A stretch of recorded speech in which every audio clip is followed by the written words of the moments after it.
Universidade Federal Rural do Semiárido. Nós estamos em Mossoró, no Rio Grande do Norte, onde o sertão quase se encontra com o mar.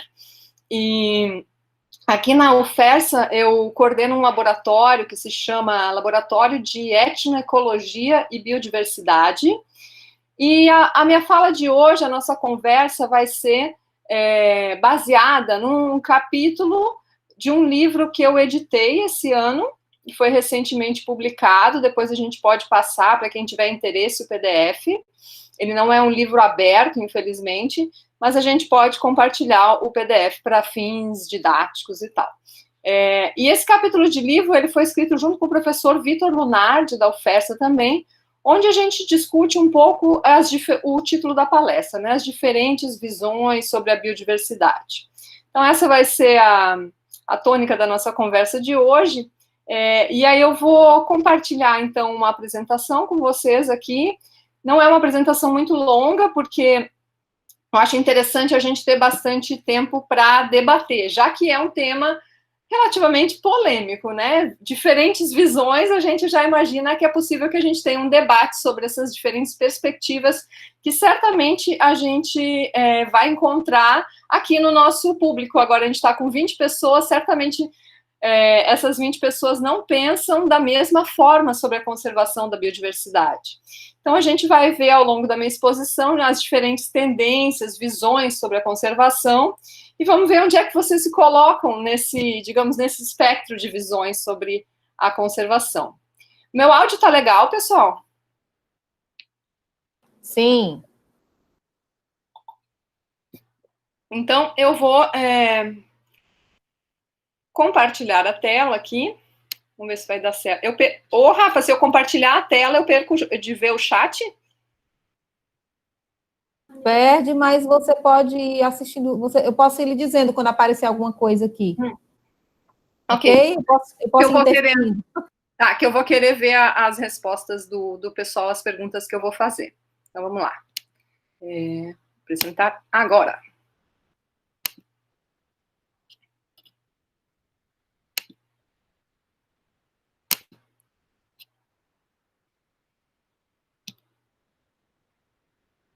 Deu certo aí, pessoal?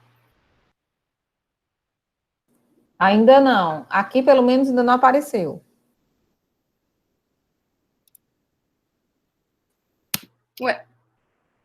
Cris, você pode colocar a tua apresentação, é do PowerPoint, né? Você pode colocar a tua apresentação no formato de visualizador como leitura, porque aí você consegue restaurar as duas telas, a do Meet e a do PowerPoint, com as duas abertas ao mesmo tempo, e tu consegue acompanhar o chat. Ao invés de Deu certo agora. Deu certo. A gente está vendo a sua câmera do seu, como se fosse o seu vídeo. Aí você agora vai projetar a sua imagem aí.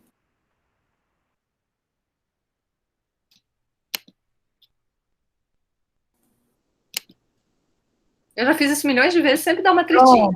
Pronto.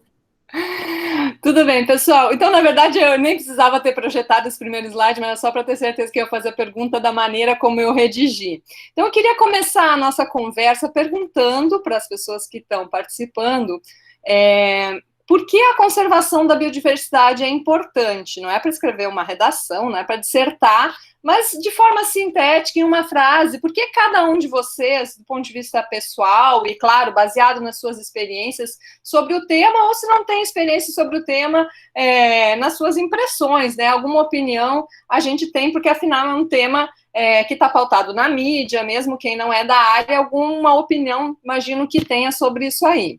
Tá? E aí eu vou querer acompanhar daí o chat para ver o que vocês vão responder. Então, vou interromper de novo aqui.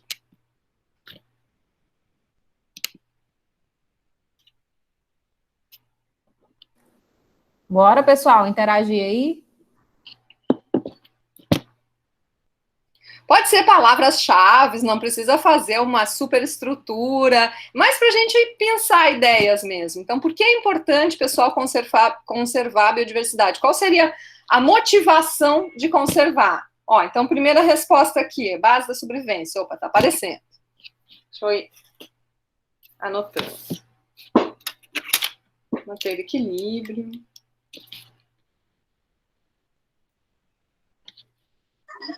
Oi, Cris. Oi, todo mundo. Oi, Lu, bem-vinda. Sejam bem-vindos. Desculpa a demora. Chegou na hora da prova, seja bem-vinda, Cris. Muito obrigada. Ô, Lu, né? já chegou na hora da prova. Eu tô com um probleminha no computador, tive que entrar pelo celular.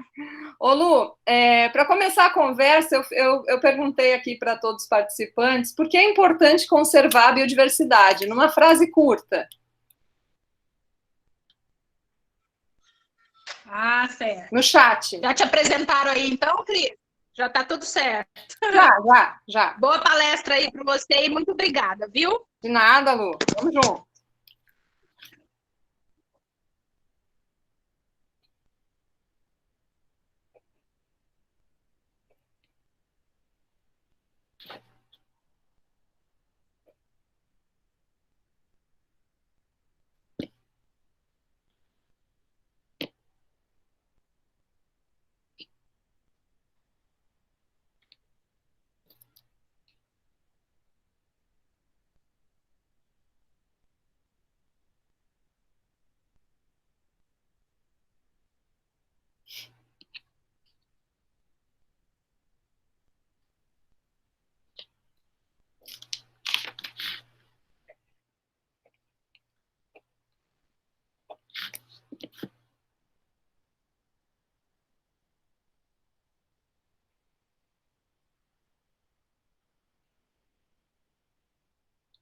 Pessoal, para quem está entrando agora, eu fiz um questionamento para a gente conversar sobre as diferentes visões de conservação. Já quero saber um pouco a visão de vocês. Por que é importante conservar a biodiversidade?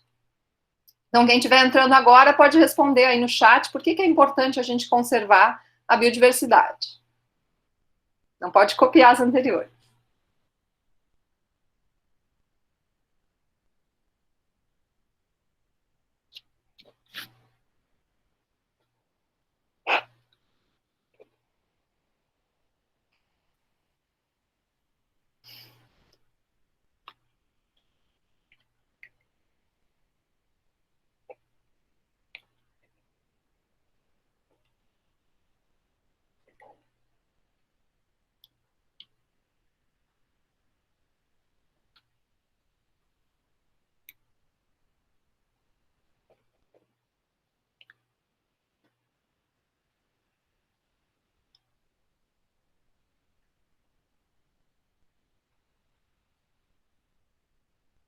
Mais um meio minutinho aí, pessoal, para quem não se manifestou. Uma coisa simples, pode ser até uma ou duas palavras. Ninguém está pedindo nenhum conceito.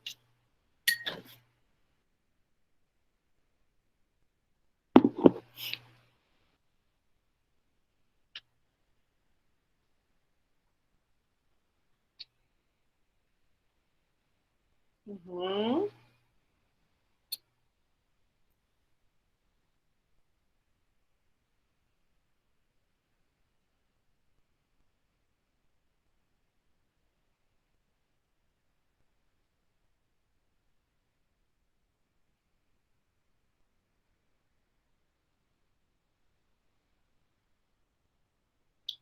Ok, pessoal. Então, acho que a gente pode encerrar essa primeira consulta. Se tem mais alguém escrevendo aí, pode concluir. E a gente nota, então, que existe uma certa convergência de opiniões do porquê é importante conservar, do ponto de vista, digamos, mais biocêntrico, ou seja, né, do ponto de vista dos outros organismos, não, das espécies que não são o ser humano. Então, a gente tem, por exemplo, na fala do Gabriel, conservação de riquezas ecológicas do nosso país e biomas, manter o equilíbrio, evitar extinção de espécies, manutenção da vida, manutenção das espécies, ciclo de vida sustentável, processos biológicos conscientes e seguros, manutenção, evitar a perda, né, diversidade genética e de extinção de espécies, manter o equilíbrio ecológico para a conservação, uma questão ética, né, então todos os seres vivos têm direito a um lugar seguro e saudável, resguardar nosso tesouro, o meio ambiente. Tá? Vou encerrar agora, mas não antes de destacar uma outra visão que aparece aí, em muito menos frequência, talvez não, certamente por conta de, provavelmente, várias pessoas que estão assistindo, estão cursando ecologia, ou cursaram biologia, ou enfim, áreas afins, e talvez não tenha tanta gente de uma dimensão mais tecnológica, ou até mesmo de uma dimensão mais antropológica na sua formação. Então, por exemplo, a professora Rafaela destacou digamos, um outro argumento que vem dentro do que a gente chama dos argumentos antropocêntricos para a conservação, que é a ideia de recurso, né? Que a conservação da biodiversidade implica na base da nossa própria sobrevivência. O Pedro Israel destacou reservas de recursos que podem ser utilizados no futuro. Na verdade, a resposta do Pedro é uma eu acho que foi a única resposta que eu identifiquei que juntou as duas principais, digamos, vertentes, né, que, digamos, embasam a motivação para a conservação. Então, agora eu vou passar para a apresentação. Logo mais a gente volta a fazer uma outra enquete.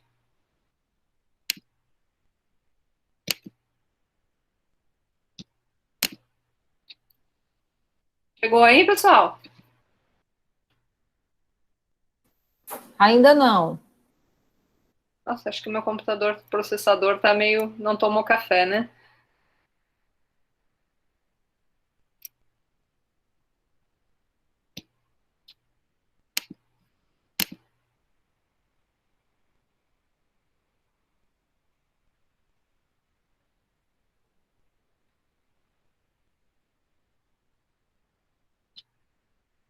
Ainda não, né? Ainda não. Vixe, espera aí que eu vou chamar meu esporte técnico aqui, oriental. Saca! Não estou conseguindo compartilhar meu PowerPoint. Pessoal, então, para a gente ganhar tempo, vou fazer logo a segunda pergunta, tá bom? Enquanto eu vejo aqui a questão do slide. Tudo bem? Estão me escutando aí?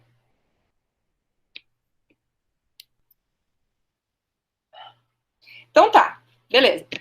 A segunda pergunta, pessoal, é o como. Então, já perguntei por que a gente deve conservar a biodiversidade, né? Quais seriam as motivações para a conservação da biodiversidade. Agora, eu queria que vocês me dissessem como, ou seja, qual a melhor ou as melhores estratégias para conservar a biodiversidade. Aí vão respondendo aí no chat.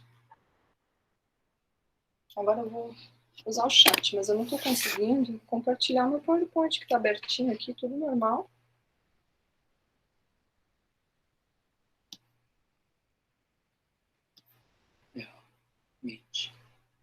Tá no... Aqui.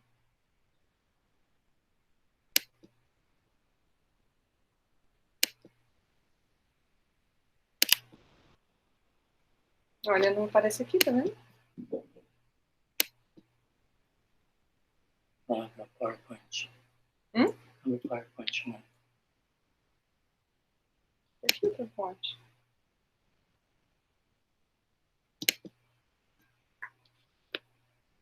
Já consegui compartilhar uma vez, mas depois deu prego. Aqui é uma janela. Ah, tá. Deixa aí. É isso mesmo. Tá, a hora que eu precisar, eu volto ali. Isso. Vamos lá, pessoal. Só a professora Rafaela respondeu. Vamos lá. Opa, tá. Francisco.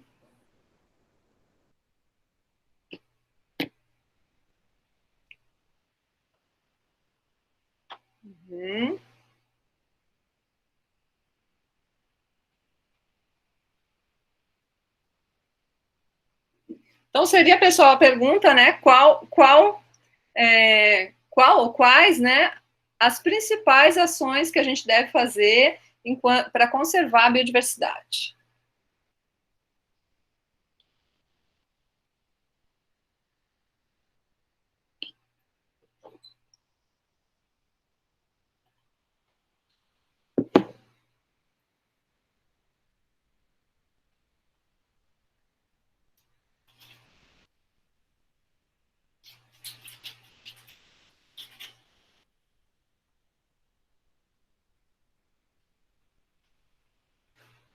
Unidade de conservação. Uhum.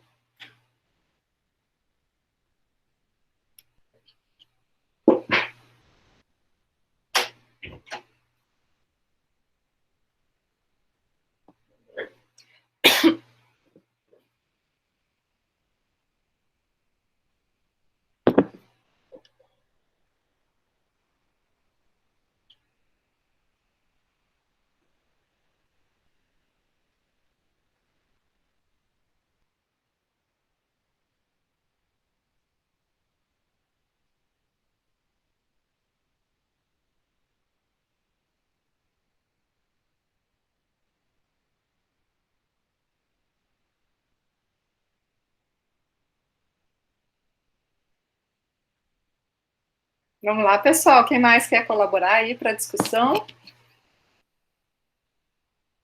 Pode ser palavras-chave dessas ações, dessas estratégias, não precisa escrever um grande texto.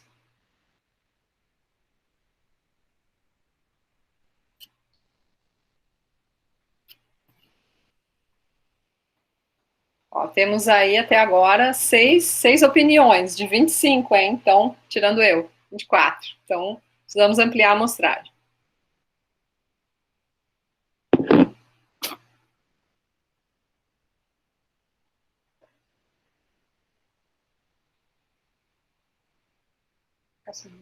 Projetos.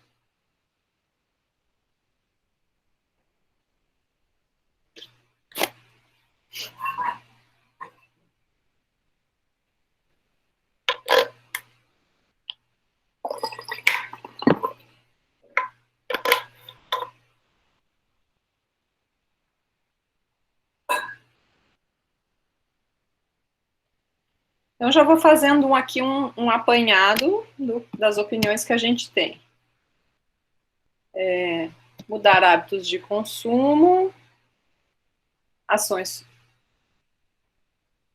Travou de novo aqui.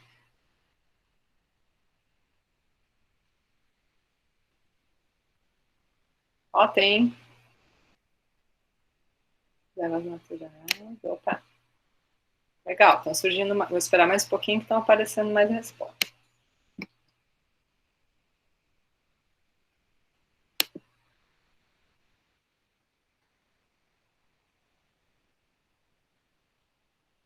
Então tá, vou fazer aqui uma retomada do que já foi dito.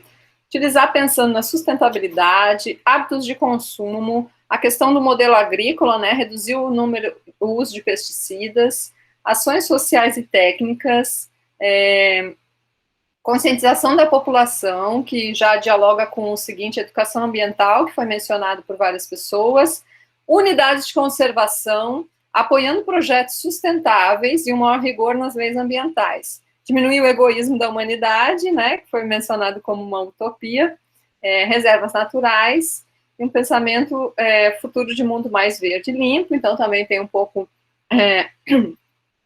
digamos assim, uma parte mais, não tão pragmática, mas ideológica, que está aparecendo aqui. Mais alguém, pessoal? Então, vou retomar aqui a apresentação para conversar com base, né, nas respostas de vocês. Agora eu já sei que eu tinha feito errado, então vai ser mais rápido. Deu certo aí, pessoal? Deu certo, Cris. Pronto.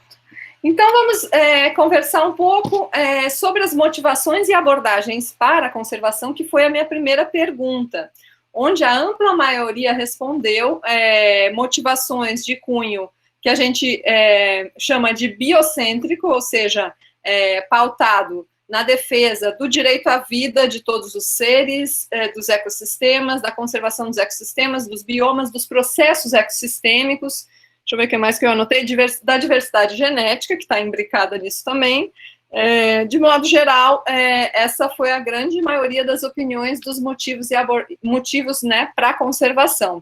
Algumas pessoas, em menor número, destacaram argumentos que a gente chama de antropocêntricos, ou seja, onde a conservação ela é pautada num possível uso ou numa possível importância ou do recurso propriamente dito, ou dos processos ecológicos, dos processos ecossistêmicos que são associados a uma determinada atividade humana.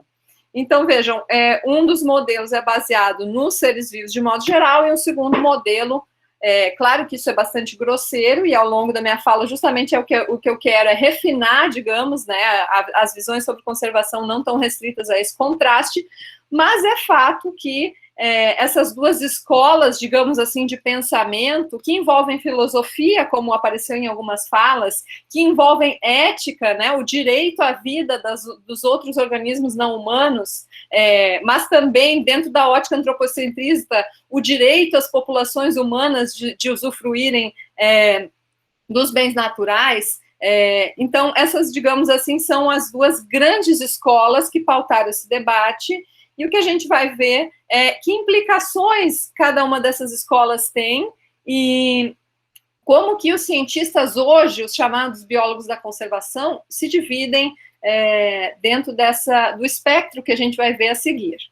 Como eu tinha dito para vocês, essa conversa nossa ela é baseada num capítulo do livro que eu editei, que se chama, em português, Conservação Participativa da Biodiversidade, Conceitos, Experiências e Perspectivas. Quem quiser, depois pede aí no chat, ou a gente vê alguma outra maneira, né, de estar mandando para vocês. Não tem link porque ele é fechado, ele não é um livro aberto, mas a gente pode compartilhar o PDF.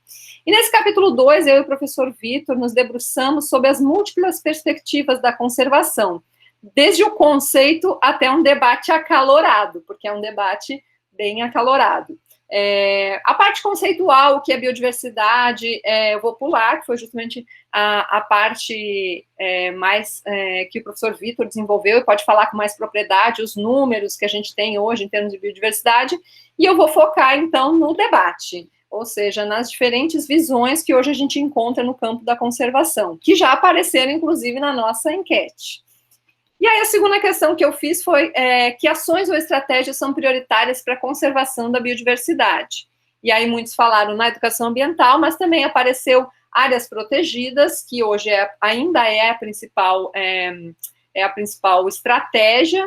Então, a principal estratégia hoje, pessoal, ainda por mais que vocês tenham sugerido outras coisas, quando se pensa, os biólogos da conservação, principalmente, que são os que atuam muito nesse campo da conservação, quando se fala em, precisamos, tal situação está acontecendo, tal espécie está ameaçada, ou tal ambiente está ameaçado, o que a gente vai fazer? Criar unidades de conservação, né, áreas protegidas, de modo geral, no mundo, e a gente chama, né, no Brasil, unidades de conservação.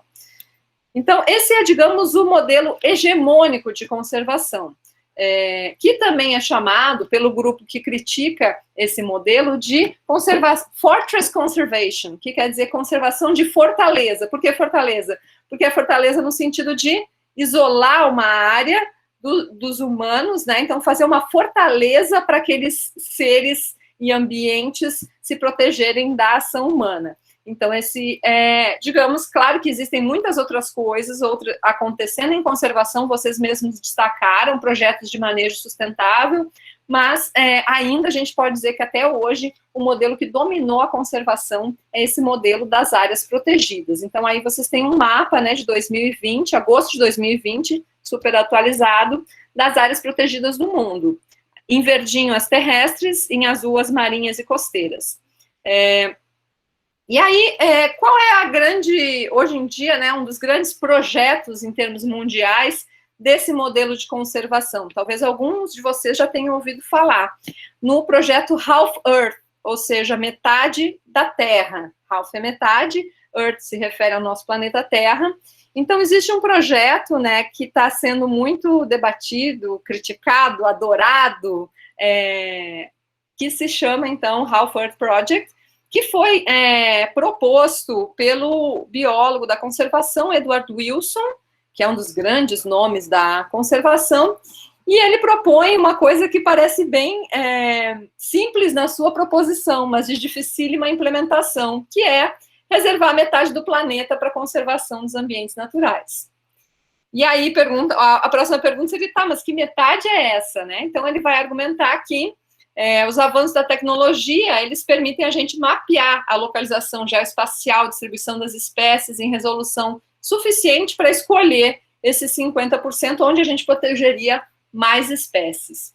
E aí o que as outras visões de conservação, que a gente vai ver a seguir, vão criticar fortemente, é que esse modelo priva algumas pessoas, em especial pessoas que têm uma relação muito próxima com os recursos naturais, as chamadas populações tradicionais e comunidades locais, elas são privadas do seu direito ao seu próprio território, porque muitas vezes as unidades de conservação, elas são criadas em cima de territórios de populações indígenas, quilombolas, populações rurais de modo geral.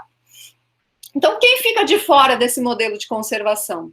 Sobretudo, aqueles grupos que são chamados de populações tradicionais, comunidades locais, que são grupos definidos, né, na lei brasileira de 2007 sobre esse tema, como grupos culturalmente diferenciados, que usam territórios e recursos naturais como condição para sua reprodução cultural, social, religiosa, ancestral e econômica, utilizando conhecimentos, inovações e práticas gerados e transmitidos pela tradição. Bom, e que impactos que traz tirar essas pessoas, né, de dentro das áreas desejadas para a conservação?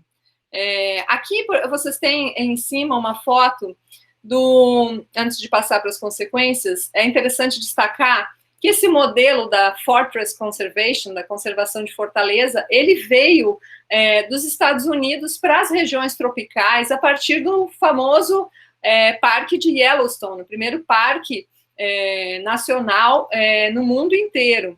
E sempre se fala que lá foi uma experiência muito bem sucedida, porque não tinha ninguém dentro, mas na verdade tinha. Essa foto aqui mostra, acima, em preto e branco, 13 etnias indígenas sendo expulsas na criação desse parque. Quer dizer que não foi tão fácil assim nem lá.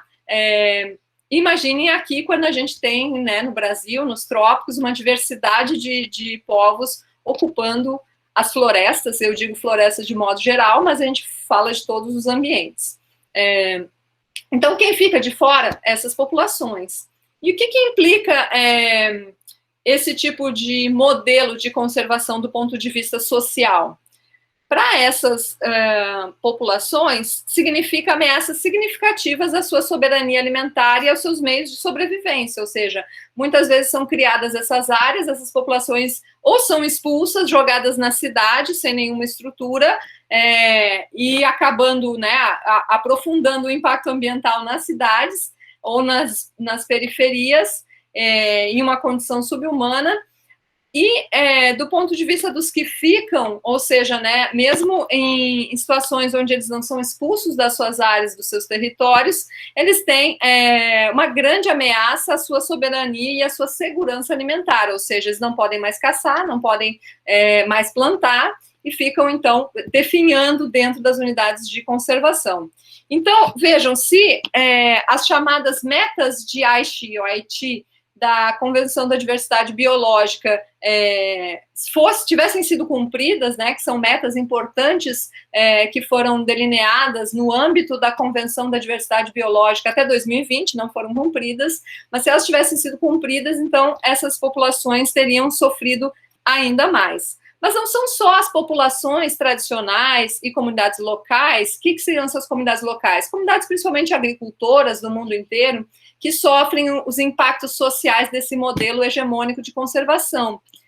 De modo geral, fez-se uma estimativa muito interessante há 2 anos atrás, que se o Half Earth Project, se esse projeto de destinar metade do planeta para conservação fosse implementado, isso implicaria em seríssimas consequências para a segurança alimentar do planeta inteiro, principalmente na redução de até 30% das calorias das pessoas dos países com maior número de pessoas subnutridas. Então, vejam que conservar através desse modelo pode trazer benefícios para a biodiversidade inquestionáveis, mas tem impactos sociais muito fortes. E mesmo do ponto de vista da biodiversidade, ao expulsar as populações tradicionais, também existe uma consequência ecológica.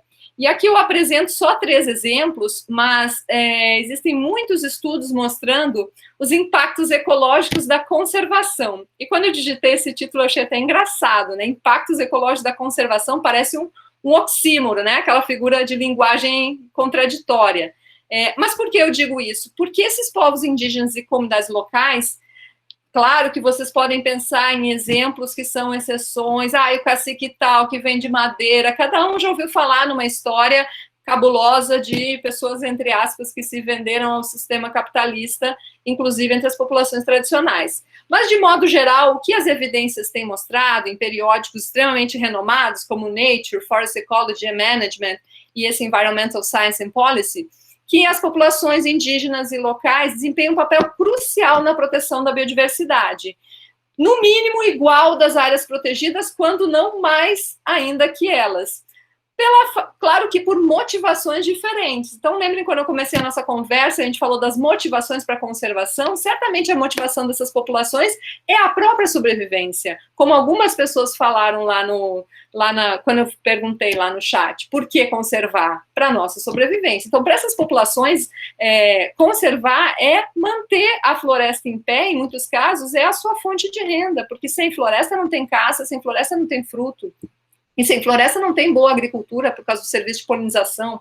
Então, assim, aqui são apenas 3 exemplos, né, mostrando a importância das terras indígenas para a conservação, a performance de áreas manejadas por comunidades contra a performance de áreas protegidas, mostrando que, de modo geral, no mundo inteiro, as áreas manejadas por comunidades mantêm mais cobertura florestal do que as unidades de conservação, e o mesmo em relação aos vertebrados na Austrália, no Brasil e no Canadá, que as áreas protegidas na Austrália, no Brasil e no Canadá por populações tradicionais têm a mesma diversidade do que as áreas protegidas de uso restrito.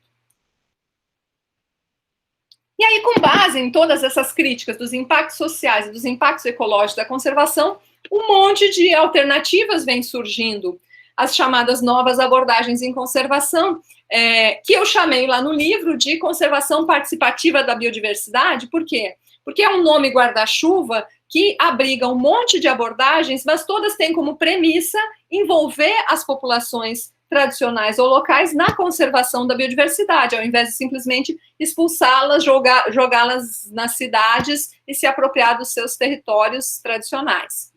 Então, por exemplo, a Austrália já voltou atrás nisso, já devolveu muitíssimas terras para as populações indígenas. O Brasil nunca fez isso, mas dentro do nosso sistema de unidade de conservação comporta categorias de uso sustentável, como as RESECs, como as RDS, que são muito importantes para a conservação. Então, como eu disse, essas abordagens têm todas como tema central a participação dos povos indígenas e locais. Algumas assumem outras premissas, algumas eu já até falei aqui. Direitos humanos, tratados internacionais, por exemplo, né, a Convenção Internacional do Trabalho, no seu artigo 69, vai dizer que nenhum empreendimento, e a gente pode colocar até as unidades de conservação aqui como um empreendimento nesse sentido, pode ser realizado sem a consulta e aprovação dos povos tradicionais, coisa que não é feita. Um dos motivos também elencados para quem defende um outro modelo de conservação é que até agora o modelo que a gente segue, né, da Fortress Conservation, da conservação de Fortaleza, até agora não deu muito certo. Alguns apontam evidências que conservação só dá certo quando gera renda para as comunidades, onde foi implementada determinada estratégia ou unidade de conservação. E por aí vai. Então, o livro, ele vai, fazendo um pouco de propaganda, o livro vai mostrar, não só no capítulo 2, que eu vou explorar hoje, mas uma série de experiências bem-sucedidas, outras mais ou menos bem-sucedidas, mas essas trazendo reflexões de como melhorar essa conservação participativa da biodiversidade. Mas fora essa ideia de trazer as pessoas como protagonistas da conservação, em especial essas pessoas que eu me refiro, né, os povos indígenas e comunidades locais, surgiu um debate bem caloroso e barraquento, eu diria, porque é importante destacar que na conservação tem egos muito grandes, né, e então o debate foi muito acirrado, agora já está mais calmo, mas em 2012 ocorreu a publicação de um artigo bastante provocativo, chamado O que é a ciência da conservação. E nesse artigo, os propositores, os autores, né, que é o Peter Careiva e a Michelle Mavier, eles vão dizer que a conservação até agora não deu certo, que a gente precisa de uma ciência da conservação, de um novo modelo que eles chamaram de nova conservação. E o que propõe esse modelo, né, uma síntese desse artigo, que é bem interessante. Ele tem como pauta a melhoria do bem-estar humano, e ele reconhece, sem nenhum dilema, que a natureza merece conservações por razões práticas e egocêntricas. E aí, quando a gente fala egocêntrica, a gente está falando aqui dos humanos, né? Porém, o caminho que eles apontam para isso é bastante problemático e tem sido muito criticado, que é a ideia de que a conservação deve se envolver com as grandes corporações e empresas que causam impactos, receber dinheiro dessas empresas, que é o que tem acontecido hoje, pessoal. As grandes ONGs ambientalistas, TNC, Conservation International, a WWF, que talvez seja mais conhecida, do Pandinha, todas elas estão enriquecendo, e assim como o seu quadro de profissionais, às custas de grandes empresas que causam os maiores impactos ambientais e crimes ambientais e sociais no mundo. Então, vocês imaginem, né, como essa nova visão aí é alvo de críticas.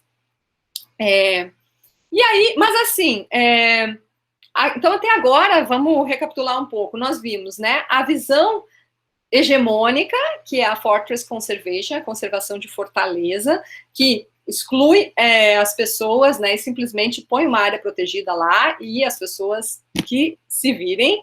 Vimos um outro modelo, né, que a gente chama de conservação participativa, onde as pessoas são incluídas, e aí tem a ver com o que alguns falaram lá de manejo sustentável, projetos sustentáveis, e temos aí uma visão que foi chamada de nova conservação, que também tem como semelhança a última que eu falei, o fato de se preocupar com os humanos, só que humanos? Nesse caso aqui é bastante questionável, né? Quem está enriquecendo com essa nova conservação. E aí, o que aconteceu? Diante de todo esse debate, um pessoal resolveu montar um projeto chamado The Future of Conservation Survey, ou seja, é um questionário sobre o futuro da conservação, onde eles resolveram entrevistar, aberto, né, a gente pode ir lá e fazer o questionário, e já mostraram mais de 10 mil conservacionistas de quase 150 países, para identificar como cada um deles se posiciona, um pouquinho parecido com o que eu fiz no início da live, mas obviamente muito mais detalhado e bem feito. Então eles têm lá, nem lembro quantas perguntas, eu já fiz esse questionário, e aí dependendo do que a gente responde, numa escala que vai de 1 a 7, aquelas escalas que vocês já devem ter visto alguma vez na vida, né, concordo totalmente, concordo parcialmente, assim por diante, então, eles fazem afirmativas e a gente tem que se posicionar se está de acordo ou se é contrário àquela afirmativa. E com base na resposta lá, eu não sei quantas perguntas, mas acho que são umas 6 páginas de perguntas no questionário online, sai, digamos, o nosso perfil de conservacionista, se a gente cai em qual categoria. E aí eles classificaram os 4 principais posicionamentos, eles identificaram 4 principais posicionamentos. A conservação tradicional, que é esse modelo de fortaleza, a nova conservação, que é esse modelo em parceria com as empresas poluidoras, enfim, que causam impactos, a ciência social crítica, que ele chamou, que tem mais a ver com a ideia que eu falei para vocês de conservação participativa, só que ele chama de ciência social crítica, porque boa parte das críticas aos outros modelos vem das ciências sociais e não da biologia, e o ecocentrismo de mercado, que nesse caso é uma 4ª visão, mas ela é representada unicamente por aquele projeto que eu falei para vocês, o Half Earth. Por quê? Porque ele propõe separar 50% da terra para conservação, mas aí todo mundo começou a questionar, tá, e aí, mas como é que a gente vai comer? E aí eles colocam como resposta a tecnologia. Não, a tecnologia resolve tudo e o mercado resolve tudo. Então, se tiver empresas mais competentes, tudo vai ser resolvido pelo mercado. E a gente sabe que não é tão simples assim, né? A gente tem muitíssimas opções de telefonia no mercado e uma é pior que a outra. Mas, enfim. Então, esses 4 posicionamentos emergiram da opinião de 10 mil conservacionistas. Tudo bem, pessoal? Tá todo mundo me ouvindo bem? Tá tranquilo? Tá ótimo, Cris. É porque a gente não vê vocês, né? E fica meio esquisito, né? Eu tô aprendendo um monte de coisa. Então tá, vamos lá mais um pouquinho. Não vou me estender muito mais, não, para a gente conversar. Então, como é que eles montaram, digamos, essa tipologia para chegar nos 4 posicionamentos? Principalmente com base em 3 questões. E aí que foi um pouco a fragilidade, e depois eu vou mostrar o refinamento dessa pesquisa. Essa aqui, digamos, foram os primeiros resultados, depois eles publicaram outros artigos refinando essa tipologia. Mas vamos começar do começo. Então, esses 4 posicionamentos, eles estão baseados em 3 eixos ou dicotomias principais, que apareceram lá no nossa enquete. Então, a primeira é: a conservação deve ser orientada para o ambiente ou para as pessoas? Vejam que não necessariamente é uma dicotomia, mas eles fizeram para conseguir encaixar a opinião das pessoas digamos, esses extremos. Se é a favor ou não do chamado ecocentrismo guiado pela ciência. O que quer dizer esse ecocentrismo guiado pela ciência? Justamente o que estava naquela fala do Edward Wilson, quando ele defende o projeto do Half Earth, ou seja, não, nós temos ferramentas, modelagens, algoritmos para decidir onde vão ser as unidades de conservação. Então, isso seria a ideia de ecocentrismo guiado pela ciência. E, por fim, que não é A, mas é C, a favor ou não da conservação através do capitalismo. E aí, conservação através do capitalismo é um grande guarda-chuva onde entrariam os chamados pagamentos por serviços ambientais ou pagamentos por serviços ecossistêmicos, Bolsa Verde, como é o caso do Acre, né, compensação para os agricultores que não desmatam, ICMS ecológico, tudo isso estaria, digamos, né, em mecanismos que eles chamam aqui de conservação através do capitalismo. E aí, com base nas 10 mil respostas, eles traçam aí um perfil. Tá bem miudinho aí na legenda, mas as 3 coisas que estão escritas de cima para baixo, aqui, é justamente as 3 coisas que eu escrevi aqui, A, B e C. Então, na conservação tradicional, notem que a parte que está em colorido é o que corresponde às respostas que foram identificadas nesse eixo conservação tradicional.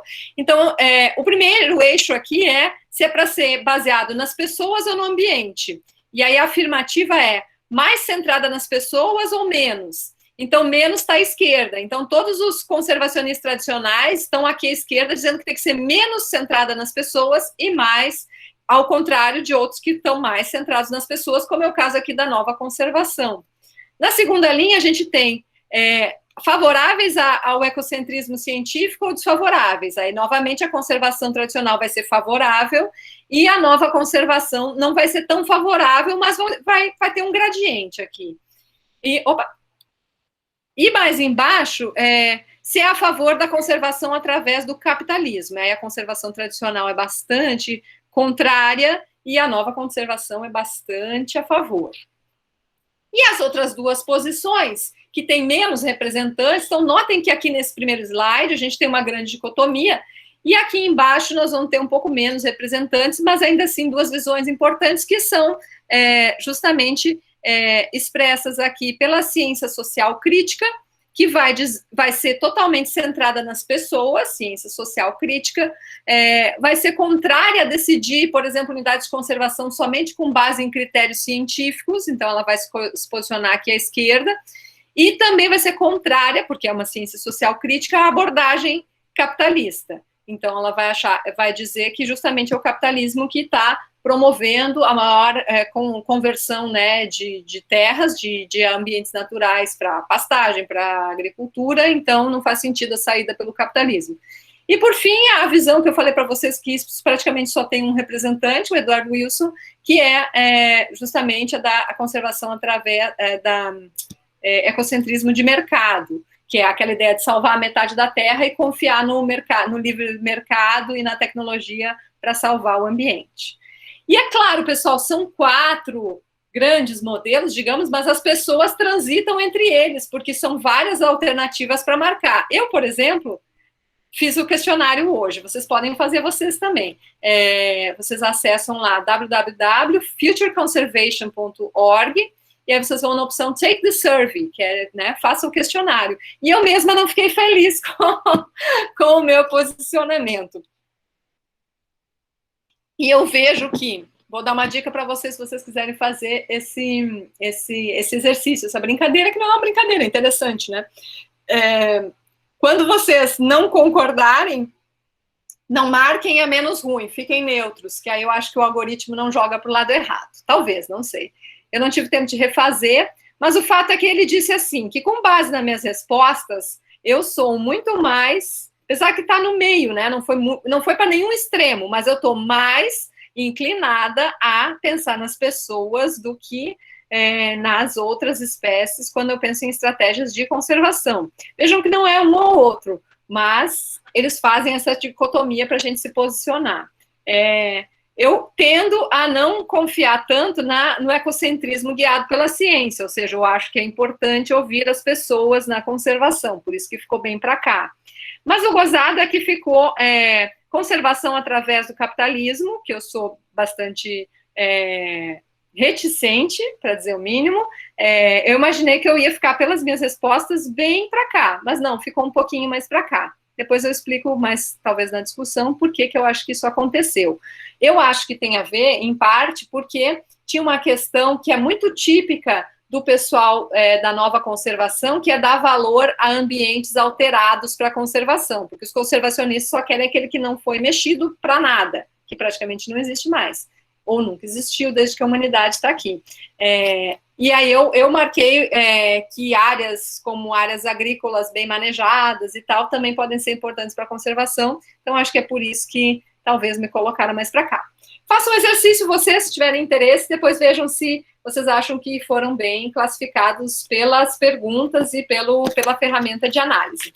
Essa visão que eu apresentei aqui, que eu não concordo 100% com os resultados, deve ter acontecido para muita gente, porque eles continuaram o trabalho e refinaram as perguntas e chegaram à conclusão que a divisão não era tão brutal assim, não dava para classificar que, digamos, as opiniões das pessoas eram muito mais complexas do que a favor das pessoas ou a favor do ambiente. Tinha muita gente que defendia, assim como eu defendo, que dá para harmonizar esses dois extremos. E aí eles fazem novas análises aqui, mostrando uns gráficos das análises multivariadas. Em cada eixo tem uma visão diferente, então eles contrastaram, né, todas as visões, e se fossem tão distintas assim, estaria tudo espalhado no gráfico, mas a gente nota, né, que existe uma grande mancha no centro de pessoas que não estão tão, digamos, estão concordando mais do que discordando. Então, eles vão publicar esse artigo ano passado, dizendo o movimento de conservação global é diverso, mas não está dividido. O que eu acho que é meio, digamos assim, não abarca tudo, porque tem gente que, vários conservacionistas que divergem frontalmente contra o capitalismo ou contra os pagamentos por serviços ecossistêmicos. Então, eu acho que ele é diverso, mas eu acho que ele é dividido, sim. Mas, enfim, eles refinaram os resultados, convido a todos a darem uma olhada nesse artigo também, que é bastante interessante. E o mais interessante desse artigo, para mim, é que existem diferenças de percepção em como conservar, por quê e tudo mais, entre gênero, idade, área de formação, posição na carreira e nacionalidade.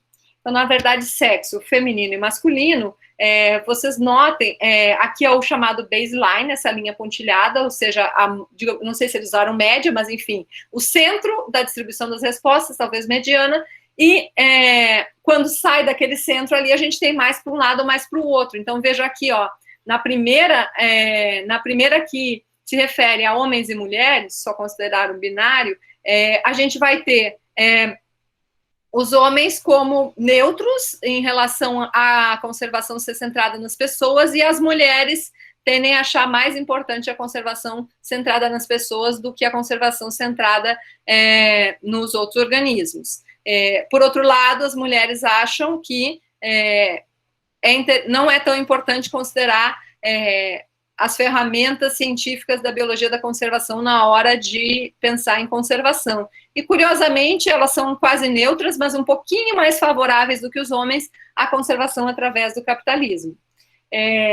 A segunda linha aqui mostra o que a gente já imaginava. Então, vou ser mais rápida, mas, basicamente, as ciências biológicas e as chamadas humanidades que eu não sei exatamente o que eles chamam aqui de humanidades, tem que dar uma olhada no artigo, são favoráveis são favoráveis, desfavoráveis, confundi, à conservação centrada nas pessoas e, obviamente, o pessoal das ciências sociais acha que é importante considerar as pessoas, então fica à direita da linha central. Enfim, eu não vou ter tempo de explorar aqui todas as nuances, mas é interessante vocês olharem esse artigo. A idade não variou muito, notem que fica tudo próximo ao eixo central. A posição na carreira, para quem, né, já está com uma carreira estabelecida, se está no começo ou no fim de carreira. Interessante, ó, no fim da carreira, né, então, senior position ou very senior position, ou seja, né, quem já é professores titulares e tal, tendem a estar mais alinhados com a conservação através do capitalismo do que os mais jovens. E outro dado que chama muita atenção aqui, embora a amostragem seja muito pequena, notem aqui que em nacionalidade a gente vai ter os europeus dominando a amostragem deles, seguidos dos norte-americanos, e aí vai ter pouca representatividade africana, asiática, da Oceania e da América do Sul e Central. Mas, de todo modo, como são 10 mil, né, 5% de 10 mil não é tão pouco assim, dá para ver uma tendência interessante, que os africanos, por exemplo, tendem a preferir a conservação baseada nas pessoas, ou seja, geração de renda. Então, mecanismos, vejam aqui na questão do capitalismo bem à direita, ou seja, eles acham que para conservar não podem tirar mais do que eles já perderam, então precisa ter geração de renda e mecanismos associados ao capitalismo. E isso a gente já não nota tão forte em outros ambientes. Enfim, tem muito mais para explorar desse artigo, mas eu só queria passar essa noção geral de como variam as percepções, né, conforme sexo, idade, área de formação, e ao longo da carreira, né, as pessoas vão se dando conta ou perdendo seus ideais, depende aí da interpretação. Talvez seja uma boa hora para alguém que quiser fazer um comentário, que eu acho que eu já estou falando bastante. Tenho mais duas tipologias para apresentar para vocês, mas talvez seja legal fazer uma paradinha agora, para ver se alguém quer comentar alguma coisa. Vamos, pessoal, interagir aí. Muito interessante, Cris. Muito termo que eu nunca nem tinha ouvido falar. E assim, na verdade, a gente fica com aquele questionamento: será que existe certo ou errado, né? É uma coisa complicada isso, viu?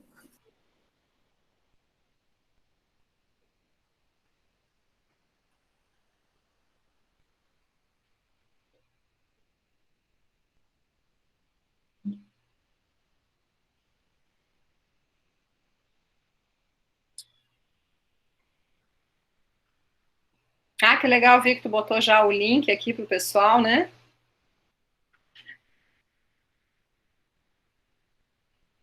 Perguntem aí, pessoal, que daí a gente faz tipo um bloquinho, né?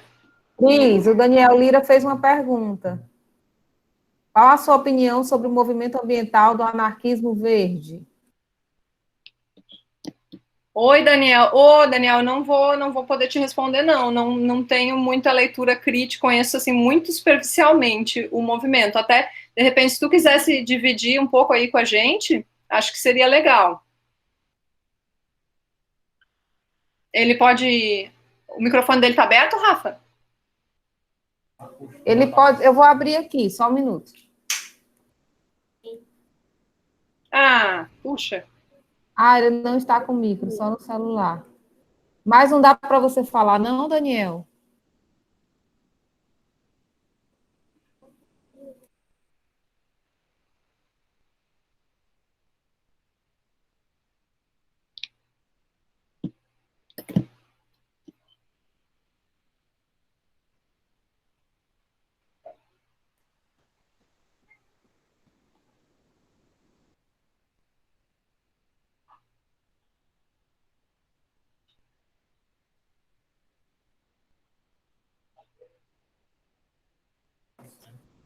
Eu acredito que ele está escrevendo. Acho que sim, né? Tudo bem. Pessoal, se alguém tiver mais alguma pergunta... Olhando, enquanto o Daniel vai dando uma base aí para o pessoal, eu tenho uma noção realmente bastante superficial de ecoanarquismo ou anarquismo verde. Eu vou olhando as outras questões enquanto o Daniel vai digitando aí, ou se ele conseguir falar no microfone. Vamos ver aqui. Manu, qual desses 3 tipos de conservação é o mais adotado no Brasil? Disparado, a Fortress Conservation, conservação, né? Aliás, assim, se a gente pensar no Brasil, foi um fenômeno bem interessante o nosso sistema de unidades de conservação, porque a gente teve um debate, né, nos anos 80 muito forte, que se arrastou, e por isso que o nosso SNUC demorou tanto para nascer, nosso Sistema Nacional de Unidades de Conservação, porque tinham, digamos, as 2 grandes visões, até mesmo antes dessa visão, digamos, que a saída é o capitalismo, mas tinha as 2 grandes visões, antropocêntrica e biocêntrica, e elas estão no nosso SNUC, na forma de áreas de proteção integral e áreas de uso sustentável. Então, assim, mas se a gente for olhar em termos de investimentos, de projetos, enfim, de financiamentos, a gente tem disparado, digamos assim, uma vitória do modelo de conservação por Fortaleza, né? Claro que a gente tem RESEX, tem RDS, mas muito mais investimento em proteção integral. Opa, mais perguntas aqui, enquanto o Daniel nos atualiza. Eu não estava desde o começo, então me desculpe se perdi, mas uma referência sempre surge quando falamos de conservação é o Diegues, o que eu acho disso. Eu acho fantástico, só que eu acho que não surge sempre, não. Sempre quando a gente vai falar de outros modelos, mas quando a gente pensa na biologia da conservação clássica, muitos querem o Diegues morto e enterrado. Para quem não conhece, Antônio Carlos Diegues é um professor da USP, que talvez seja o principal nome no Brasil, que questionou isso ao longo das décadas. Hoje em dia tem muitíssimo mais gente trabalhando nessa perspectiva, e foi muito legal o Murilo falar no Diegues, porque ele foi o meu divisor de águas. Eu compartilhava muito da Fortress Conservation, tudo que tinha de protesto, de abaixo-assinado para criar unidade de conservação, eu estava lá. Eu tinha muito aquela ideia de que o que sobrou tem que ser só dos bichinhos e as pessoas que se virem.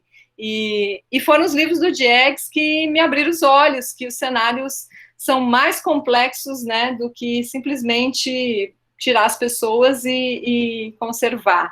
Então, eu acho que o Diegues é um nome fantástico. Acho que às vezes ele dá uma exagerada, assim, nem tudo que as populações tradicionais fazem é sustentável, mas muitas vezes não é sustentável justamente por elas estarem embebidas em outra sociedade que definitivamente não é sustentável.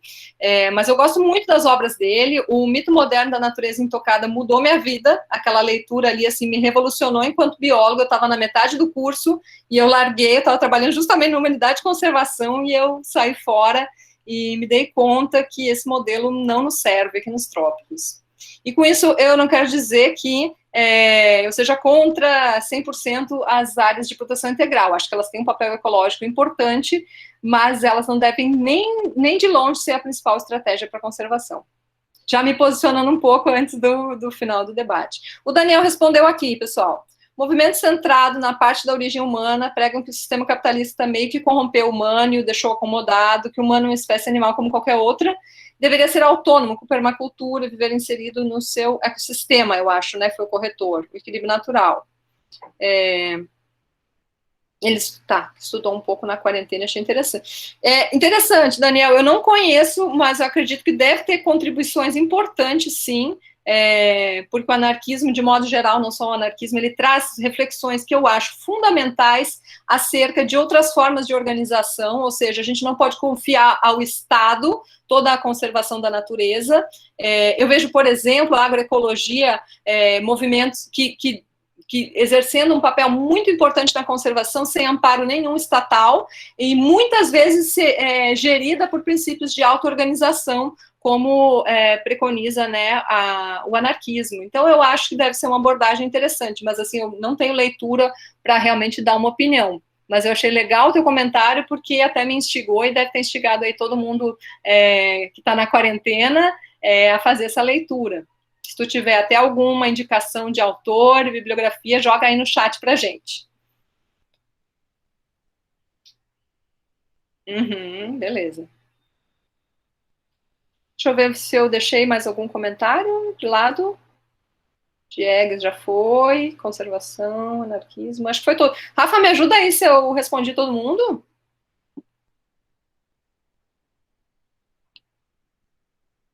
Eu estava falando com o microfone desligado.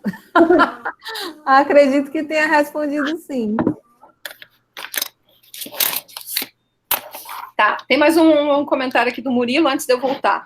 Isso, eu acho que há biomas que precisam se recuperar. Quando a gente olha a Mata Atlântica, com 12%, são necessários esforços de conservação mesmo. Não, com certeza, com certeza. Mas a questão é, a gente tem 12% por causa das populações tradicionais. O que aconteceu? Os ciclos que aconteceram na Mata Atlântica, aí tem outro livro bem legal, né? A Ferro e Fogo, do Aaron Dean, que vai contar toda a história da Mata Atlântica. Então, a questão é, será que para salvar a gente tem que tirar as pessoas que sobraram nessas áreas interessantes ou adotar outras estratégias, incluindo elas? Será que elas vão ter que pagar pelos 88% que já foram?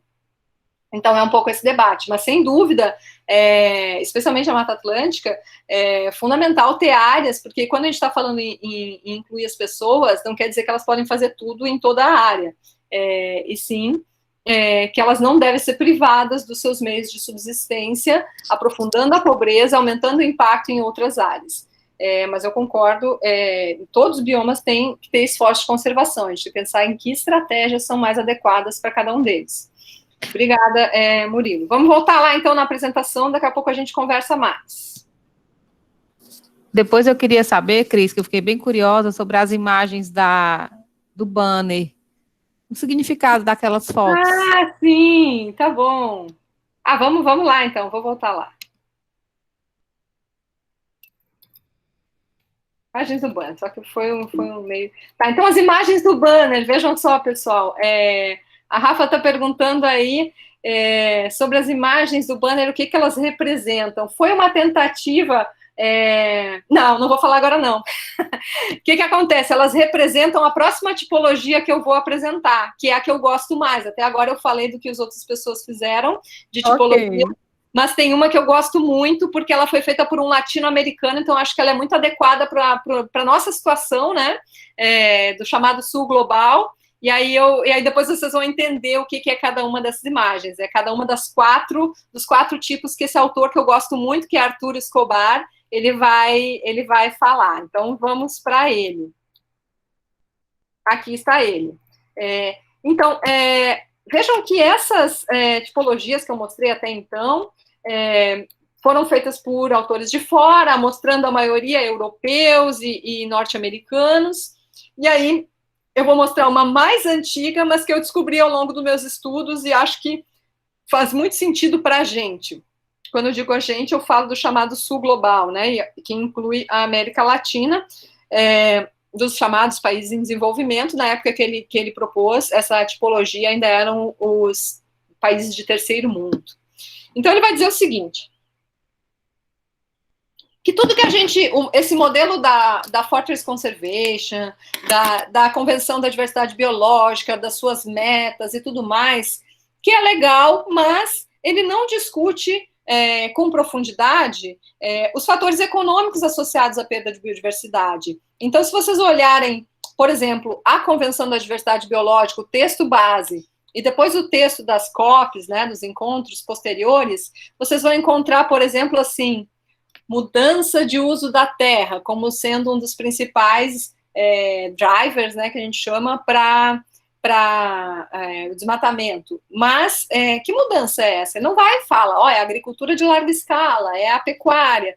Então, não discute os incentivos econômicos que tem para essas atividades em detrimento da conservação.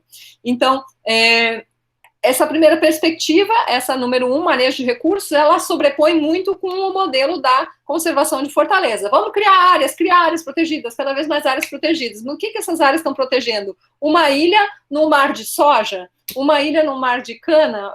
Entendem? Então, ele vai discutir. O que a gente está fazendo com esse modelo? Não está discutindo com profundidade justamente os fatores que estão causando essa perda de biodiversidade. A gente fica desesperado para bater metas de área, número de áreas, tamanho de áreas protegidas, mas não discute o que está causando, né, a perda da biodiversidade. Então, essa perspectiva, o Arthur Escobar vai dizer que ela é bastante típica dos países do norte, que não querem, obviamente, discutir esses fatores. E a número 2, ele vai chamar de soberania, ele vai dizer que é uma perspectiva nacionalista, justamente dos países em desenvolvimento, mas no sentido de tentar se dar bem. Porque o que a gente está falando? Essa tipologia dele, ele é muito baseada nos mecanismos, nas chamadas convenções da ONU. Vocês todos já devem ter ouvido falar das convenções da ONU relacionadas ao meio ambiente, né? São 3, a Convenção da Diversidade Biológica, a Convenção Quadro, né, de Mudanças Climáticas, e a de desertificação, que é menos famosa, mas a de mudanças climáticas e a da biodiversidade vocês devem ouvir falar ou ver notícias, principalmente a de mudanças climáticas, que todo ano sempre tem notícias da mídia sobre os acordos ou não acordos, né, que foram estabelecidos nessas convenções. Então, ele está se referindo principalmente, e aí, respondendo a Rafa, uma das fotos lá são essas convenções. Então, o pessoal debatendo o futuro da biodiversidade com os seus ministros do meio ambiente ou representantes do Ministério do Meio Ambiente de cada país, que engloba, então, essas duas visões. Só que a segunda visão é dos países que têm os recursos. Ou seja, a gente sabe muito bem, né, que os países dito ricos ou do norte global têm a tecnologia, a grosso modo, né? E nós do sul temos a biodiversidade, e não só a biodiversidade, mas os conhecimentos associados a essa biodiversidade que vem das populações tradicionais. Vocês sabem muito bem, devem saber pelo menos, que boa parte, né, dos fármacos que a gente tem como origem o conhecimento tradicional, foram desenvolvidos a partir do conhecimento tradicional. E quem tem esse conhecimento somos nós nos trópicos. Então, por nós termos esses recursos e esse conhecimento, os países, né, então, em desenvolvimento, defendem mais direitos dentro dessas convenções, mas não questionam o desenvolvimento. Tanto o Sul quanto o Norte se desenvolve dentro do capitalismo, só que no caso do número 2 aqui, são os países querendo, opa, peraí, nós temos os recursos, nós temos o conhecimento, por que vocês vêm aqui se apropriar desses conhecimentos, né? Então, vejam que isso aí foi pautado muito na época da biopirataria, né? Que existe até hoje, mas que o boom foi nos anos 90, da onde surgiu a Convenção da Biodiversidade, entre outras coisas, para parar a biopirataria, apropriação indevida, né, dos recursos e conhecimentos de um país em relação ao outro. Então, essas duas perspectivas têm muito a ver com as convenções, principalmente com a Convenção da Biodiversidade. A número 1, principalmente dos países do norte, que querem cada vez criar mais unidades de conservação sem questionar o modelo econômico, e os países do sul também não questionam o modelo econômico, mas questionam o fato da gente ter os recursos e o conhecimento, então querem ter mais direitos nessas convenções. E aí vem o 3 e o 4, que eu, antes de mostrar o slide, quero fazer uma observação, que é onde diverge das demais tipologias. Por quê? No modelo 3 e 4, se assume que não são só os biólogos da conservação que fazem conservação, mas que outros atores sociais fazem parte da conservação.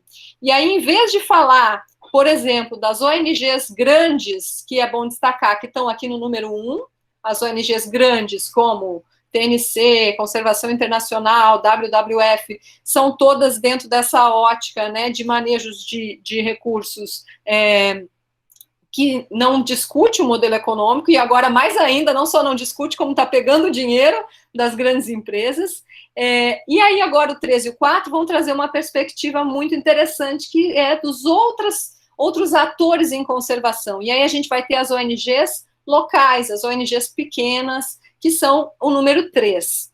Então, Escobar chama de biodemocracia a perspectiva das ONGs progressistas do Hemisfério Sul, que defendem o reconhecimento do norte global como fonte da crise da diversidade, e que, portanto, os recursos naturais devem ser controlados localmente. Então, vejam que tem uma perspectiva de defesa, de soberania, de recursos naturais, e que não é justo, né, que o norte global venha dizer que a gente tem que criar mais unidades de conservação, enquanto eles vão lá desmatando a Europa, ou já desmataram boa parte da Europa. Então, é uma crítica, ao mesmo tempo que é uma crítica ao desenvolvimentismo também, então eles também desenvolvem campanhas para suspender os projetos de mega empreendimento que causam tanto impacto socioambiental, e eles reconhecem uma coisa muito importante, que é a chamada base cultural da diversidade biológica, ou seja, a diversidade biológica tem todo um saber associado, um grupo, né, digamos, né, categorias como as populações tradicionais e povos indígenas, de modo geral, que contribuem para a manutenção dessa biodiversidade, ou dessa diversidade biocultural, como tem sido chamado dentro dessa ótica da biodemocracia. Então, são basicamente as ONGs, eu destacaria, para dar pelo menos um exemplo, o ISA, Instituto Socioambiental Brasileiro, uma ONG fantástica que trabalha com princípios da biodemocracia. E, por fim, os movimentos sociais.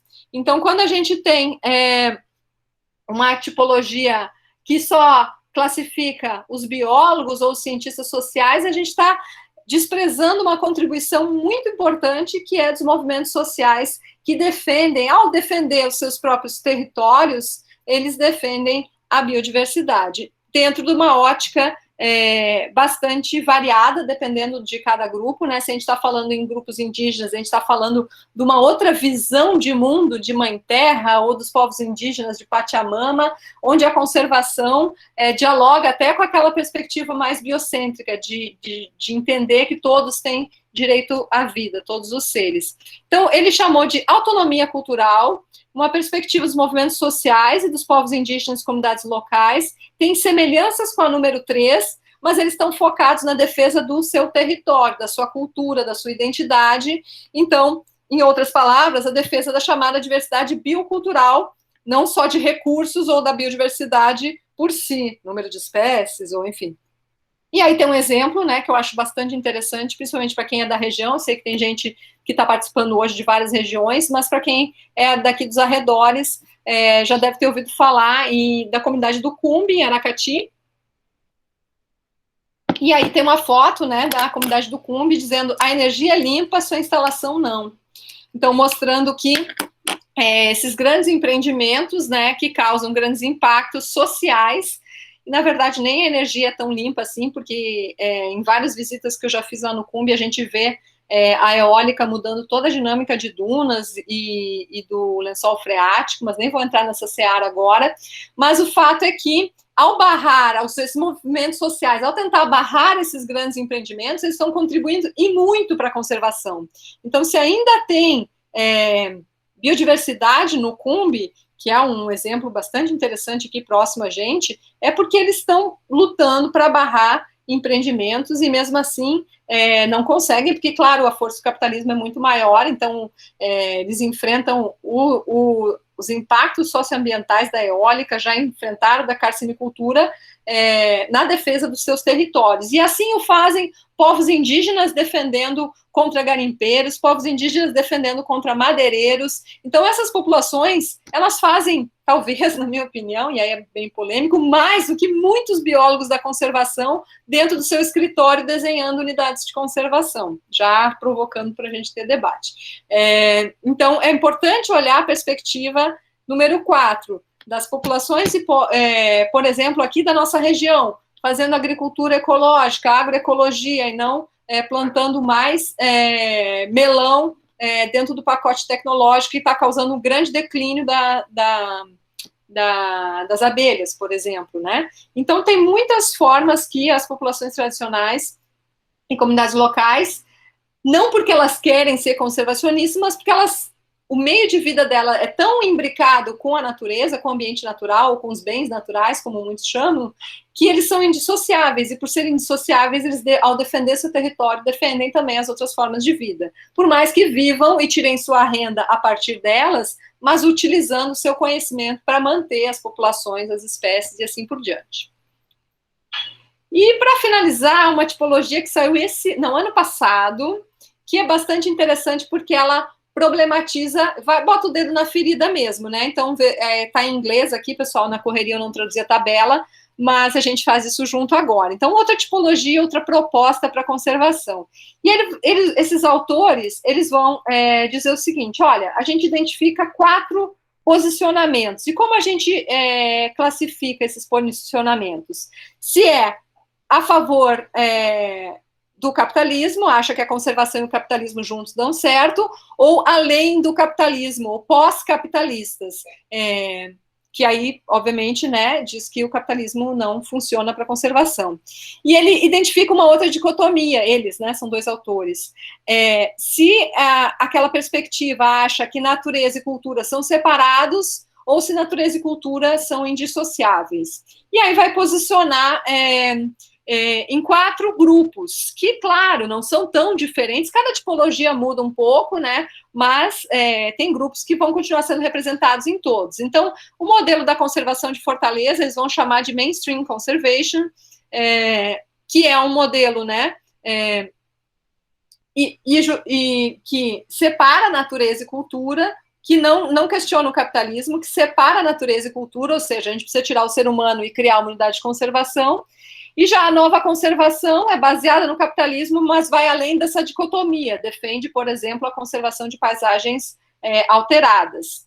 E aí ele vai falar das abordagens, além do capitalismo, o neoprotecionismo, que vem a ser novamente o Half Earth Project, e eles vão propor um outro modelo, que tem muito a ver com os tipos 3 e 4, que eu acabo de apresentar, mas eles dão outro nome. Claro que você sabe, né? Cada um quer criar sua teoria com seus próprios nomes, mas basicamente é uma união do 3 e o 4 da tipologia anterior, e eles vão chamar de conservação de convívio, onde eles afirmam que existe, né, uma natureza dialética entre ser humano e natureza, que eles não são dissociáveis, mas que para isso a gente precisa caminhar rumo à superação do capitalismo, do contrário, não existe conservação. Então, eles fazem uma crítica feroz ao nosso modelo de desenvolvimento predominante, afirmando o seguinte: é necessária outra abordagem à conservação, que leve a sério as pressões estruturais do nosso sistema econômico, realidades socioecológicas violentas, extinções em cascata e políticas cada vez mais autoritárias. Propomos uma alternativa denominada conservação de convívio, que foi uma tradução que eu fiz, porque ainda não saiu em português, convívio conservation, conservação de convívio, então convívio nós com os bens naturais. Então essa, digamos, é a tipologia mais recente, e com essa eu encerro a minha fala, no sentido de apresentar, digamos, como que os conservacionistas e as conservacionistas, de modo geral, são compreendidos nas tipologias, com destaque, então, para as que levam em consideração não só os cientistas, mas todos os outros atores da conservação que não são cientistas. Certo? E aí, acho que para a discussão, acho que seria interessante a gente debater onde vocês se encaixam nessas tipologias, se sentiram representados por alguma visão, se alinharam mais com alguma visão. E, por fim, deixar um alerta, que eu achei super legal essa figura, porque eu tenho ouvido muitos alunos, inclusive do nosso curso de ecologia, postando coisas parecidas, dizendo, isso aí é o que está acontecendo, a pandemia, é porque o ser humano é uma doença e a pandemia é a cura dessa doença. E isso tem sido entendido como um discurso ecofascista, porque, na verdade, pelo menos do meu ponto de vista, a doença é um sistema econômico que recompensa a devastação, que cria animais confinados em situações absurdas.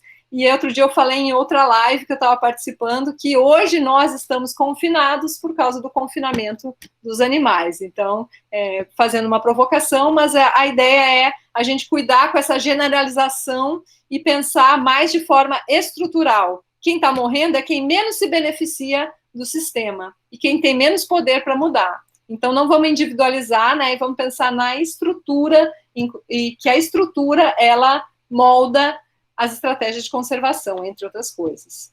Tá? Então, finalizo aqui para a gente poder conversar.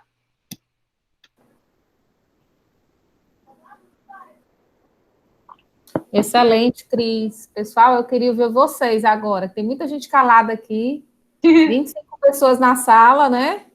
Vamos lá, quero ouvir vozes, além da Cris e da minha.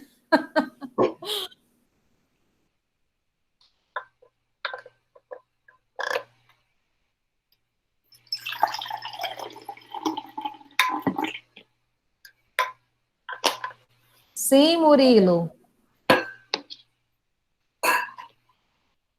Olá, tudo bem? Oi, Murilo, tudo bom? Tudo jóia. Bom, eu primeiro vou me apresentar rapidinho. Eu sou estudante de ecologia aqui da UFPB. Uhum. Que E a legal. gente tem feito, sim. Eu conheci a UFERSA no simpósio de ecologia que teve aí no ano passado. Me apaixonei pelo campo, me apaixonei pelos Uhum. estudantes. Tenho um carinho especial mesmo por todo mundo que eu conheci aí. Que E legal. então, essa discussão, eu vou falar para você que é uma discussão muito cara para mim, porque numa das primeiras disciplinas que a gente teve aqui no curso, deixa eu desligar, o professor apresentou para a gente uma discussão que falava de ecologia rasa e ecologia profunda. Uhum. E eu achei que ele foi bastante infeliz, assim, no exemplo que ele deu, porque a gente tem um projeto aqui perto, que é o projeto Viva o Peixe Boi. Uhum. E é um projeto super importante, que, inclusive, para nós, estudantes, ensinou muita coisa, né? De monitoramento ambiental, de acompanhamento da espécie, de como que é o manejo dela, enfim, é um puta projeto, assim. Opa, desculpa. Uhum. E aí, ele disse assim, por exemplo, ecologia, quando a gente fala de ecologia rasa, a gente fala da ecologia que considera só o bicho. Então, por exemplo, a pessoa foi e captou recurso para cuidar do animal, para o monitoramento dele, para se divulgar, mas ela não se preocupou se a comunidade ribeirinha tem o que comer. Uhum. Então, eu chamo isso de ecologia rasa. Para mim, ecologia profunda é quando o projeto de conservação que tem em vista favorecer o animal, ele entende que esse animal está inserido num contexto, né? E aí, só que o jeito que ele colocou isso, acho que também tem um negócio que aí já se mistura com a sua apresentação, né? Por isso que me lembrou, que quando a gente está falando de ciência e a gente está falando de conservação, eu sinto que a gente escolhe termos que às vezes têm um peso diferente, né? Por exemplo, quando eu falo ecologia rasa, porque eu estou Uhum. cuidando do animal, como raso isso, entendeu? Eu acho que a gente acaba Não. colocando uma em detrimento da outra, e não Uhum. uma como crítica construtiva para a outra, sabe? Uhum. Eu estava numa discussão de etno também, recentemente, num grupo de estudos, e aí a pessoa é da área de humanas, de antropologia, criticando as abordagens da ecologia humana. E aí ela pega toda a área ecologia humana e fala que pode jogar no lixo, que não serve para nada, que onde já se viu usar termos da ciência biológica para se referir a seres humanos e nananã. Então, eu sinto que é sempre uma coisa assim, em detrimento da outra. Nunca é uma Uhum. coisa do tipo, olha, até aqui a gente pensava assim, né? Mas aí a gente acabou percebendo que não funciona desse jeito e tal. Até porque se a gente coloca numa perspectiva histórica, a conservação ela surge mesmo a partir da necessidade humana, né? O primeiro decreto lá na África para conservar os búfalos foi porque estava acabando, o povo Uhum. não ia mais ganhar dinheiro, então acho que também tem isso. Se a gente coloca numa perspectiva histórica é mais fácil compreender. Mas enfim, muito obrigado por tudo isso que você contribuiu, são muitas referências boas. Mas a pergunta que eu queria deixar para você como é que a gente, por exemplo, essa sua última fala até me respondeu um pouco já, mas como que a gente faz para que a ecologia, como ciência, né, ela se descolhe cada vez mais do protecionismo, da visão romântica da natureza, né? Porque muita gente que vem para a ecologia vem com a visão de ativista, né, de que vai se formar um ativista. Uhum. Então, eu queria saber um pouco de você, como que você trabalha isso no dia a dia, em projetos e tudo mais. Muito obrigado. Tá. Tá, legal. Obrigada, Murilo, pela reflexão e pela pergunta. Eu acho que é bem pertinente a tua colocação sobre o uso dos termos, né?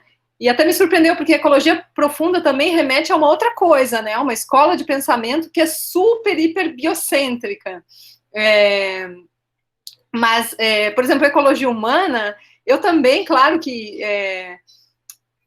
com uma certa enfim, com um certo conhecimento, eu também fazia críticas que eram infundadas à ecologia humana. E eu só parei essas críticas quando eu prestei o concurso para oferta na área de ecologia humana e etnoecologia. E eu dizia, não, vou trabalhar com etnoecologia. Ecologia humana é uma forçação de barra, forrageio em humanos. Mas essa opinião era literalmente um preconceito por falta de leitura. Na medida em que eu fui me apropriando Claro que ela é passível de críticas e ecologia humana mesmo tem múltiplas abordagens. Mas o fato é que eu estava fazendo uma crítica a uma coisa que eu não conhecia, e isso é o que mais as pessoas fazem, né? Em vez de conhecer os argumentos e as lógicas do outro lado. Eu, por exemplo, está me faltando um pouco de estômago, mas eu estou assistindo aos pouquinhos uma live sobre agricultura irrigada no semiárido.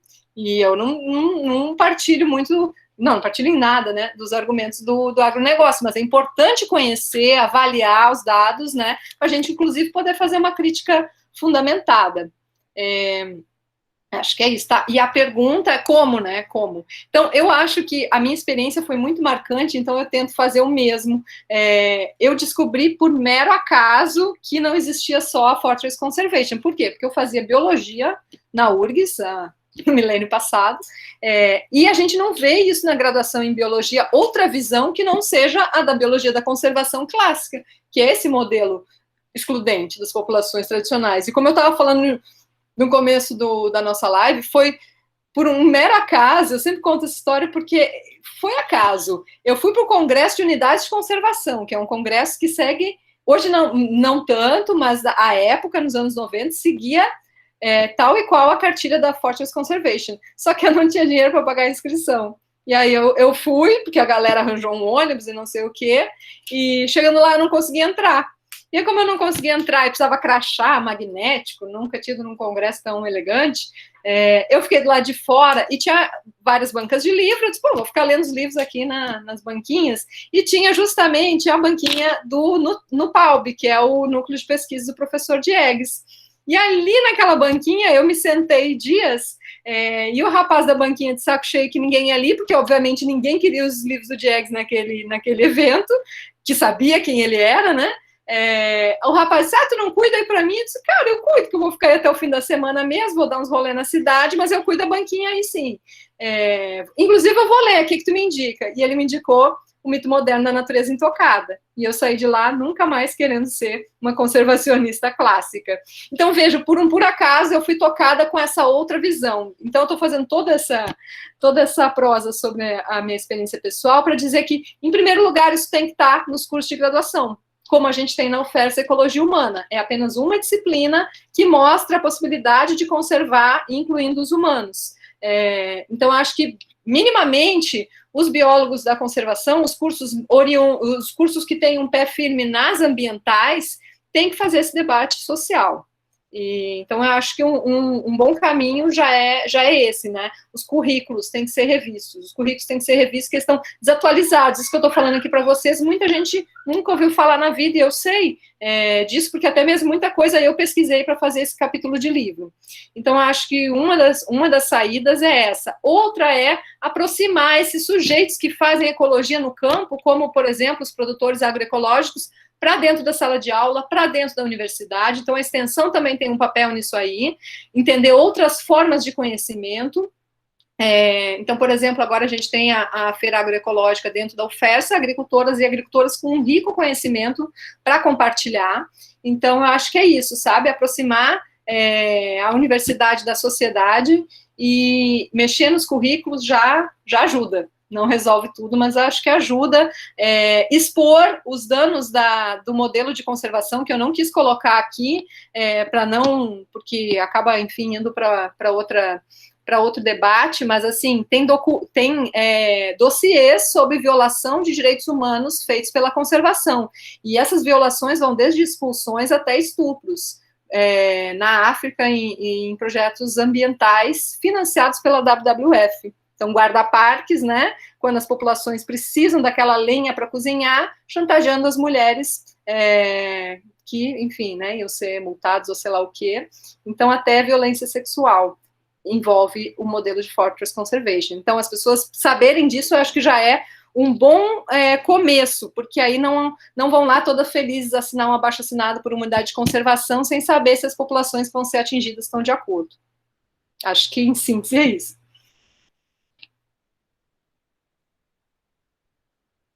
O que mais? Cris, tem umas Nada, mensagens Murilo. aqui no chat. Achei ótima a discussão.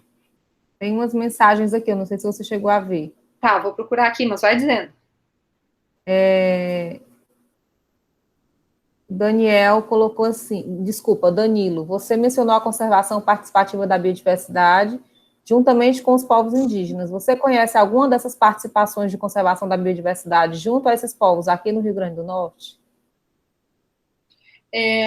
Eu acho que o Rio Grande do Norte ainda tem pouco apoio, assim, inclusive institucional, para esse tipo de projeto, mas vou te citar só um, porque assim, as populações indígenas do Rio Grande do Norte, historicamente, elas foram invisibilizadas. Eu acho que não tem, se a gente pode pegar, sei lá, de 10 anos para cá, que se acredita que tem índio no Rio Grande do Norte. Até então se achava, né, seguia um pouco a lógica do Darcy Ribeiro, não, tudo foi miscigenado e não tem indígenas aqui no Rio Grande do Norte. Então, vou citar um exemplo bem singelo aqui do nosso laboratório, para ajudar. Eu acho que a primeira coisa em relação, a gente não chega nem ainda a estar no nível de ter projetos de conservação com os povos indígenas, com os quilombola, com os quilombola, acho que já tem mais avanços, mas as populações indígenas do Rio Grande do Norte, no momento, elas precisam ser reconhecidas como tal. E, nesse sentido, nós fizemos um trabalho de TCC, que está publicado na Economic Botany, onde a gente trabalhou com os índios chamados da etnia Caboclos de Açu. Eles ainda estão em processo de reconhecimento, aqui em Açu, do lado de Mossoró, e a minha aluna Daiane, ela quantificou o conhecimento deles, conhecimento e uso de recursos, comparando com comunidades pescadores e com a comunidade rural de Açu. E nesse artigo a gente praticamente prova que eles, com base no conhecimento e no uso de recursos, que tanto conhecimento quanto o uso de recursos é muito superior aos outros grupos que a gente estudou. Então, a gente pega esse resultado e cruza com a legislação sobre populações tradicionais, atestando que eles são populações tradicionais, sim, ao contrário do que querem dizer. E aí, a partir daí, vem as lutas por território. Então, veja, para a gente chegar no nível de ter, como, sei lá, na Amazônia, enfim, nos outros biomas, já projetos bem legais, estruturados, de conservação biocultural, a gente aqui no Rio Grande do Norte ainda tem uma longa caminhada, porque a gente precisa primeiro reconhecer esses indígenas. A luta pelo território, para mim, é a questão crucial da conservação. E aí, a gente tem uma outra coisa que caminha junto, que é a reforma agrária. Enquanto tiver esses latifúndios todos no Rio Grande do Norte produzindo frutíferas, vai ser muito difícil a gente avançar em conservação, incluindo essas populações que são justamente as marginalizadas nesse processo. Né, o Caboclo de Açu não tem nem terra própria para plantar, o território deles é todo pedregoso e eles plantam para ganhar um pedaço da plantação para outras pessoas. Então, por outro lado, assim, é importante destacar populações não indígenas, dar um grande destaque para a agricultura familiar aqui do Rio Grande do Norte, né, que mesmo com pouco apoio tem oferecido uma conservação através da sua resistência à implantação do perímetro irrigado, por exemplo, né, na Chapada do Apodi, comunidades que vivem da agricultura familiar, meliponicultura, e que ainda têm abelhas porque não usam venenos. Então, também são aspectos do Rio Grande do Norte importantes destacar em termos de conservação e pessoas. Mas, em relação às populações indígenas, eu acho que a gente ainda está numa etapa anterior. Opa, tem indígenas no Rio Grande do Norte, vamos reconhecer o território deles e, a partir daí, a gente pensar em conservação. Muito bom, Cris. Achei interessantíssimo esse trabalho. Eu não sabia desse detalhamento todo. A minha área é muito laboratorial, então eu fico muito fora desse contexto aí, mas bem interessante. Gente, quem quer ainda dar mais uma contribuição, fazer uma pergunta, aproveita.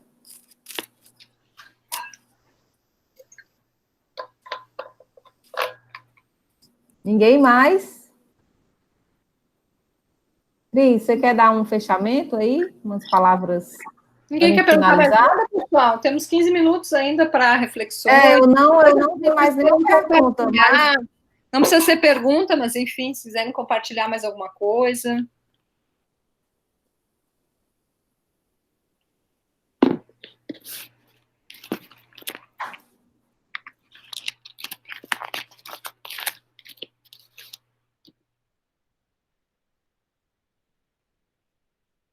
Todo mundo concordou com tudo? Achei que ia ter um monte de briga aqui.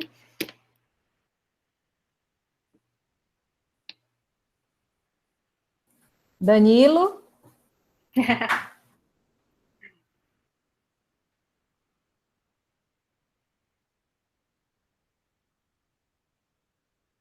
Bom, pessoal, se está tudo claro, como o Danilo, Sérgio... não está dando para a gente te ouvir, Danilo. Não tá dando para ouvir.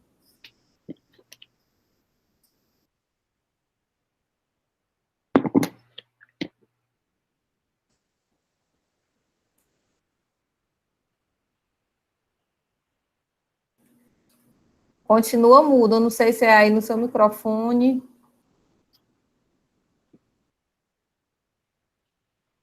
Para mim aparece aqui ele falando, mas eu não ouço nada. Danilo. Danilo perguntou algum material do site que possamos ver mais sobre esse assunto. Qual especificamente, Danilo? Da conservação participativa? Do qual exatamente? A gente pode, sim, recomendar. Inclusive, fazer aqui a propaganda do Instagram do laboratório. Sim, da conservação participativa. Tu pode... Eu não sei, Rafa, qual é o melhor jeito, se eles mandam um e-mail aí no chat, e vocês juntam aí da coordenação do projeto, para a gente mandar o livro? Você pode colocar para mim, que eu compartilho com todo mundo que estava na apresentação. Tá, beleza. Então, obviamente, eu faço propaganda do livro que eu editei. Cris, você está falando exatamente com a mulher da tecnologia. Ela resolve tudo. Deixa eu só agradecer, Cris. Tá. Desculpa a minha não participação, mas eu estou com umas limitações aqui, então eu só fiquei escutando mesmo. Tá. Mas eu achei sensacional, agradeço demais a sua participação, a sua explanação. Foi realmente enriquecedor. Eu já tinha ouvido falar de algumas coisas de conservação, principalmente porque eu trabalho dou aula de unidades de conservação, mas eu não sabia que tinham tantos tipos, então acrescentou muito ainda para a minha disciplina, que foi muito bom. Depois eu quero que você passe um pouco dessa literatura para a gente, tá bom? Tá, beleza. Muito, muito, muito, muito obrigada. Nada, não.